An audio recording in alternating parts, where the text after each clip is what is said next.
வங்க கடல் ஆழம் என்ன வல்லவர்கள் கண்டதுண்டு, அன்பு கடல் ஆழம் யாரும் கண்டதில்லையே. என்னுடைய நாயகனே ஊர்வணங்கும் நல்லவனே, உன்னுடைய அன்பு கந்த வானம் எல்லையே.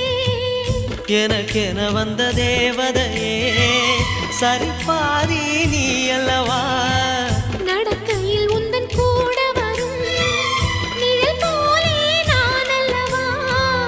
கண்ணன் கொண்ட ராதையர ராமன் கொண்ட சீதையர மடி சேர்ந்த பூரதமே மனதில் வீசும் மாருதமே. நன்றி சொல்ல உனக்கு வார்த்தை இல்லை எனக்கு, நான் தான் மயங்குறேன். என்னுடைய மனச தந்துவிட்ட பிறகும் ஏம்மா கலங்குற.